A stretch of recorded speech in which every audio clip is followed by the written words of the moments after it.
Welcome friends, Telugu Mithiliki Swagatam. So we have witnessed a very big fall today.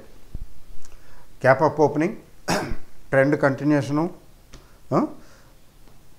bullish position, trap 110 120 పాయింట్లు పైచులకు cap up open అయింది ఇంకా పైకి వెళ్ళింది, maintain అయింది, కొంచెం దిగొచ్చింది, మళ్ళీ రికవర్ అయిపోయింది. సో ఓకే, అంతా all is well that ends well అలా అనిపించింది కదా. బట్ ఫైనల్లీ మిడ్వే 11:30-12 దాటిన తర్వాత నుంచి మొదలైంది సడన్గా. చూసారా, చెప్పి రాదు. పడిపోయేటప్పుడు చెప్పదు, పెరిగేటప్పుడు చెప్పదు. అందుకే short term, very short term market ఎవరి చెప్పు చేతుల్లోనూ ఉండదు. ఎవరు చెప్పినట్టు, ఎవరు అనుకున్నట్టు జరగదు. Even technicals, it can defy even technicals. చూసారా ఏం జరిగిందో. సో అనుకున్నామని జరగవు అన్నీ, అనుకోలేదని ఆగవు కొన్ని, జరిగేవన్నీ మంచికని అనుకోవటమే మనిషి పని అని, జరిగేవన్నీ మంచికని అనుకోవటమే మనిషి పని అని ఏదో ఎన్టీ రామారావు గారు అనుకుంటా పాట. నీ సుఖమే నే కోరుతున్నా, అదే అట్లాంటి పాట ఏదో. కాబట్టి it's okay, but this correction is good enough. అయితే ఎన్ని పాయింట్లు తగ్గింది? సింపుల్గా 500 పాయింట్లు పైచులకు తగ్గింది నిఫ్టీ. ఎట్లా అండి అంటే 120 పాయింట్లు పైకి వెళ్ళింది కదా,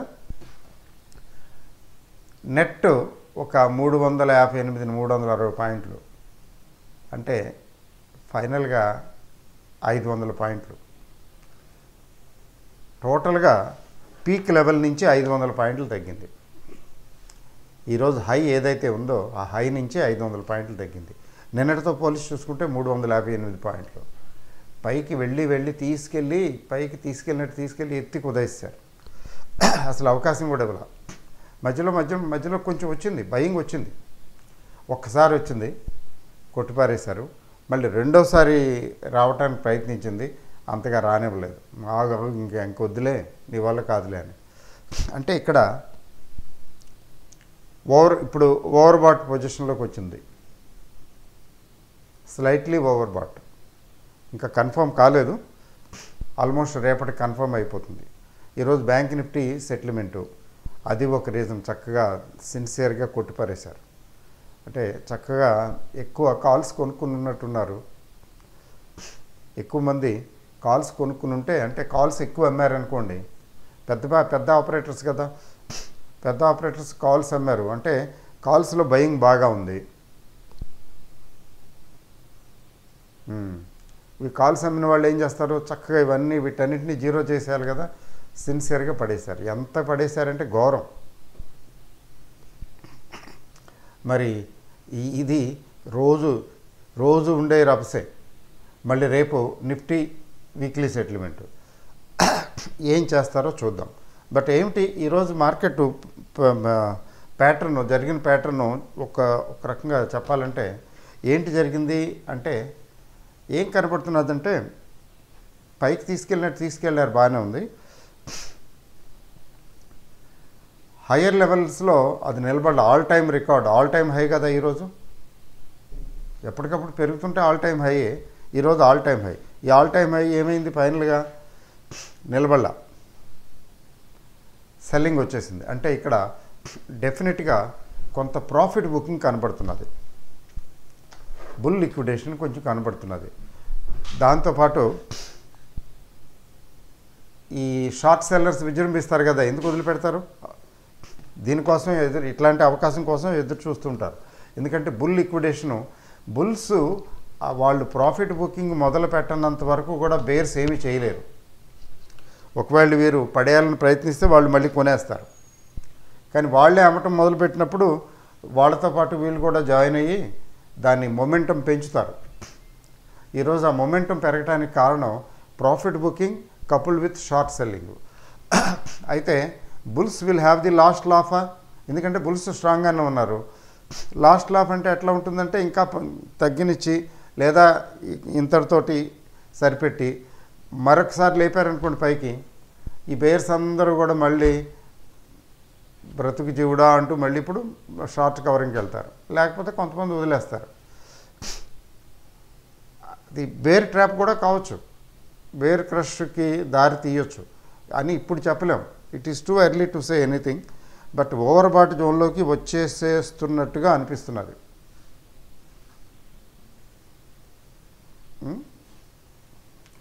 సో అయితే ఇంత మాత్రానికి అయిపోయిందని అనుకోవద్దు. చూడండి, జస్ట్ లెటస్ సి. ముందుగా బ్యాంక్ నిఫ్టీ చూపిస్తాను, తర్వాత I will take you to Nifty.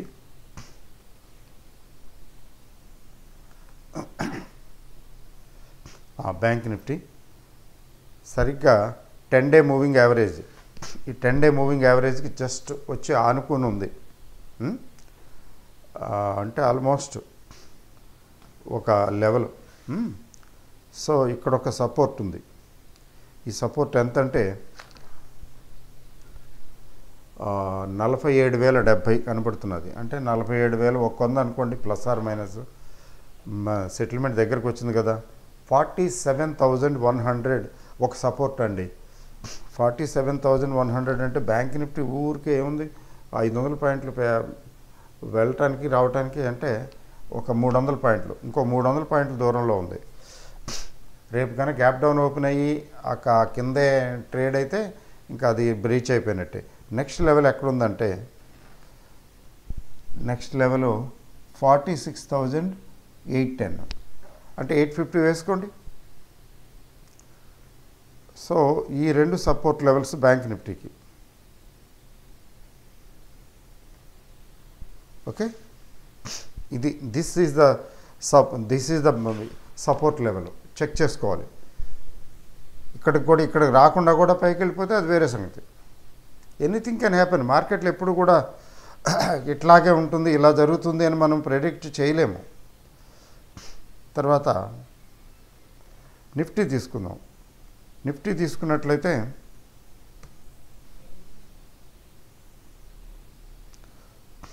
Nifty పరిస్థితి ఏంటి?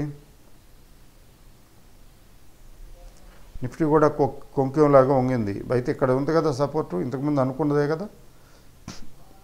ఈ బేసు పోయింది. ఈ బేసు నిన్న అనుకున్న బేసు ఫెయిల్ అయింది. అక్కడి నుంచి పైకి వెళ్ళటానికి ప్రయత్నించి విఫలమయ్యి కిందకు వచ్చేసింది. అంటే now it has turned out to be A supply zone. అది సప్లై జోన్ అయింది. సప్లై జోన్ అంటే 21,500, 450, 500 అనేది సప్లై జోన్ అయింది. నెక్స్ట్ సపోర్టు అంటే డిమాండ్ జోన్ ఎక్కడుంది, ఎక్కడొస్తుంది? నెక్స్ట్ డిమాండ్ జోన్ ఇక్కడ ఉంది, సపోర్ట్ అన్నమాట. దిస్ ఈజ్ 21,000కి దిగువన ఉంది, అంటే 20,900. సో 20,900 దిగువన ఉండటం RSI 68కి వచ్చేసింది. RSI 68కి వచ్చేసింది. Let us see. ఇప్పుడు ఏం చెప్పలేం, ఎవరి మనసులో ఏముందో. ఈ ఆపరేటర్సు, ఇన్వెస్టర్స్, వీళ్ళు ట్రేడర్స్, వీళ్ళందరూ కలిపి కలెక్టివ్గా ఎటు మొగ్గు చూపిస్తారు, తగ్గించడం, అమ్మటానికా కొనటానికా, ఎవరు కొంటారు ఎవరు అమ్ముతారు అనేది ఇప్పుడు మనం చెప్పలేని పరిస్థితి. ఎందుకంటే అక్కడ స్పాట్లో వాళ్ళు డెసిషన్ తీసుకుని చేస్తారు. అప్పుడు ఎనీథింగ్ ఈజ్ పాసిబుల్. సో ఇది 20,900 వస్తున్నాను. సో 20,900 మరి next support level 900 plus or minus 50 అనుకోండి. నెక్స్ట్ సపోర్ట్ లెవెల్ ఇక్కడికి రాకుండానే పైకి వెళ్ళిపోతే అది వేరే సంగతి. బట్ నిఫ్టీ సంగతి ఎలా ఉన్నా కానీ మిడ్ క్యాప్ 4.5% డౌను. అంత భయంకరంగా తగ్గినప్పుడు అడ్వాన్స్ డిక్లైన్ రేషియో మీకు ఆశ్చర్యంగా ఉంటుంది చెప్తే 1:10. అంటే 10 షేర్లు తగ్గితే ఒక షేర్ పెరిగింది. మనకి సెబీ వాళ్ళ ఇది ఉంది కదా, మన బ్రోకర్ చెప్తాడు, డెరివేటివ్స్, ఫ్యూచర్స్ అండ్ ఆప్షన్స్లో 10 మందిలో ఒకరు సంపాదిస్తున్నారు, 9 మంది నష్టపోతున్నారని. అలాగే ఒక వ్యక్తి ఒక షేర్ పెరిగితే 10 షేర్లు తగ్గినాయి. మొత్తం 100 షేర్లు ఉన్నాయనుకోండి, 100 షేర్లలో 90 షేర్లు తగ్గితే 10 షేర్లు పెరిగినాయి. అలాగే 6000 షేర్లు సుమారుగా 6000 షేర్లలో 540 షేర్లు తగ్గినాయి. 660 షేర్లు మాత్రమే పెరిగినాయి. అంటే డిస్మల్ పెర్ఫార్మెన్స్, ఓవరాల్గా బ్రాడ్ మార్కెట్ డౌన్ పడింది. అంటే దీన్ని బట్టి దేర్ ఈజ్ ప్రాఫిట్ బుకింగ్. ఎట్లా చెప్తాం? Broad market only Nifty stocks వరకే తగ్గాయనుకోండి, నిఫ్టీ స్టాక్స్ తగ్గాయంటే ఓవర్ బాటు అయిపోయిందిలే, ఏదో వచ్చిందిలే, కొంచెం ప్రాఫిట్ బుక్ చేసుకుంటున్నారులే, అయిందిలే అనుకుంటాం. ఓవరాల్గా ప్రతి 10 షేర్లలో 1 షేరు 9 షేర్లు తగ్గాయి, 1 షేరే పెరిగింది. అంటే ఎస్, ఓవరాల్గా సెల్లింగ్ వచ్చింది, అంటే ప్రాఫిట్ బుకింగ్ వచ్చింది. ఈ ప్రాఫిట్ బుకింగ్ రేపు కూడా కంటిన్యూ అవుతుందా? అవదాని అవుతుందని ఏం లేదు. బట్ గ్లోబల్ మార్కెట్స్ స్టేబుల్గా ఉన్నాయి, నెంబర్ 1. అవి ఫాలో అవ్వచ్చు, అవ్వకపోవచ్చు. రెండోది, క్రూడ్ ధర ఏమంత పెరిగిపోలేదు, కొద్దిగా ఓకే బాగానే ఉంది, కొంచెం రికవర్ అయింది, ఏమంత పెరిగిపోలేదు. గ్లోబల్గా అయితే ఏ సిచ్యువేషన్ లేదు. There is no absolutely special reason for falling. సింపుల్గా ఏంటంటే మార్కెట్ తాలూకు ఓవర్బాట్ పొజిషను, తర్వాత profit booking coupled with short selling. అంతకుమించి అసలు మార్కెట్ ఏదైనా న్యూస్ ఉందా, ఆ న్యూస్ వల్ల పడిపోయిందా? అసలు ఈరోజు పడటం ఎలా పడుతున్నదంటే ఏదో జరగరాంది, ఏదో ఎక్కడో ఉపద్రవం జరిగిపోయింది అన్నట్టు పడిపోయింది మార్కెట్. అట్లాగే జరుగుతుంది. But remember, we're still in bull market. 1-2 రోజులు తగ్గితే ఏదో తగ్గిపోయింది, తగ్గిపోతుందనే అజంప్షన్ తీసుకోము. అలా ఒకరోజు పెరిగితే పెరిగిపోతుందని అజంప్షన్ తీసుకోము. అట్లాంటి అజంప్షన్స్ తీసుకోము. Just will wait and watch. అయినా ఇంత పీక్కి వెళ్ళింది, 7 వారాలు 6-7 వారాల నుంచి వరుసన పెరుగుతూ వెళ్ళింది. ఆ మాత్రం కరెక్షన్ రాదా? ఇంకా రావాలి. లెక్క ప్రకారం అయితే ఇంకా కరెక్షన్ రావాలి. వస్తే మంచిది. ఆల్రెడీ మళ్ళీ నాకు మెసేజ్లు వస్తున్నాయి, సార్ మార్కెట్ తగ్గింది, ఈరోజు ఏమైనా తీసుకోమంటారా అని. అంటే ఒకరోజు తగ్గితే మార్కెట్ కొనేటివైనా తీసేసుకోవటమైనా చూడాలి కదా, చూద్దాం ఏమవుతుందో. Once value doesn't make summer అంటారు. కాబట్టి అట్లా కొనుక్కోవడం కోసం కంగారు పడవలసిన అవసరం కూడా లేదు. మిడ్ క్యాప్ 4.5% డౌన్ అయితే స్మాల్ క్యాప్ ఏమో 5% డౌన్ అయింది. సహజం. కరెక్షన్ ఎంత సహజమో ఈ తగ్గటం కూడా అంతే సహజం. తగ్గితే మళ్ళీ అక్కడ బయింగ్ వస్తుంది. అంటే ఇమీడియట్గా రాకపోవచ్చు, బట్ తగ్గిన చోట బయింగ్ వస్తుంది. సో ఇది మార్కెట్. కాబట్టి ఈ మార్కెట్ గురించి చింతించవలదు. మీకు ఏ స్టాక్ తీసుకున్నా కానీ అన్నీ డౌనే. హెచ్డిఎఫ్సి బ్యాంకు లైట్గా 4 రూపాయలు పెరిగింది. HDFC bank. ఓఎన్జీసీ ఒకటి కొంచెం 52 వీక్ హైలో ఉంది. ఆయిల్ ఇండియా ఒకటి 52 వీక్ హైలో ఉంది. ఈ ఓఎన్జీసీ ఆయిల్ ఇండియా కాదు కానీ ఓఎన్జీసీ మరి నిఫ్టీ 50 స్టాక్ కదా. ఈ ఓఎన్జీసీ విండ్ ఫాల్ ట్యాక్స్ తీసేశారు కదా, గవర్నమెంట్ విండ్ ఫాల్ ట్యాక్స్ తీసేసింది కదా, దాంతో పెరిగిపోతున్నాయి. ఓఎన్జీసీ 200 క్రాస్ అయిపోయింది. సో ఈ విధంగా 4-5 షేర్లు మినహాయించి మిగిలిన షేర్లు అన్నీ తగ్గాయి. కొన్ని షేర్లు 4% తగ్గాయి. ముఖ్యంగా యూపీఎల్ తీసుకోండి. యూపీఎల్ నిన్న తగ్గింది. నిన్న తగ్గక్కల్లా మార్కెట్ పెరుగుతుంటే అది తగ్గింది. డైవర్జెన్స్ అంటే మార్కెట్ పెరుగుతుంటే ఇది తగ్గటం శుభసూచకం కాదు. ఈరోజు అది చూపించింది. 4% పైచిలకు తగ్గింది. ఏంటంటే ఒక న్యూస్ దాన్ని నిఫ్టీ 50లోంచి తీసేసి నిఫ్టీ నెక్స్ట్ 50లో పడేస్తారని వినికిడి, పనిష్మెంట్. అంటే పెర్ఫార్మెన్స్ బాగోలేదు లాస్ట్ 1 year 2 yearsలోనే. అది నిఫ్టీలో అంతే. నిఫ్టీలో ఏదైనా పెర్ఫార్మెన్స్ తేడా వస్తే తీసి పక్కన పడేస్తారు, ఇసిరి పారేస్తారు. అది ఒక రీజన్ అయ్యి ఉండొచ్చు. అంతకుమించి స్పెషల్ రీజన్స్ అయితే మనకు తెలియదు, ఉంటాయేమో, మనకు తెలిసి ఇంతే. సో ఇట్లాగా 4% చాలా షేర్లు తగ్గాయి. 4%, 3%, 2%, ఈవెన్ రిలయన్స్ కూడా మోర్ దాన్ 1%, 1.2% ఎంతో తగ్గింది. It's okay. ఈ కరెక్షన్స్ డిజైరబుల్, ఈ కరెక్షన్స్ యూస్ఫుల్. ఇట్లా ఆ కరెక్షన్స్ వల్ల ఏమవుతుందంటే మళ్ళీ ఫ్రెష్ బయింగ్ జనరేట్ అవుతుంది. ఓకే. సో ఇవి స్టాక్స్ గురించి చెప్పాలంటే వోల్టాసు ఏవో కొన్ని స్టాక్స్ సెలెక్టివ్గా పెరిగాయి. ఆయిల్ ఇండియా పెరిగింది, ఓఎన్జీసీ పెరిగింది, మామూలే. కొన్ని స్టాక్స్ పెరుగుతాయి. వరుణ్ బేవరేజెస్ వాటికి అయినా స్పెషల్ రీజన్స్ ఉంటే పెరుగుతాయి. ఫర్ ఎగ్జాంపుల్ అశోక్ లేలాండ్కి మంచి రేటింగ్ ఇచ్చారు అని పెరుగుతుంటే యాక్చువల్గా ఈరోజు పెరిగింది, స్టార్టింగ్లో పెరిగింది, తర్వాత మరి మార్కెట్లు పడిపోతుంటే కుప్పకూలిపోతుంటే అది కూడా పార్టిసిపేట్ చేసింది. న్యాచురల్ పట్టు తప్పిపోతుంది. సో వెయిట్ ఫర్ టుమారో పరిస్థితి ఏంటో తెలీదు, అది పెద్ద కష్టమేం కాదు.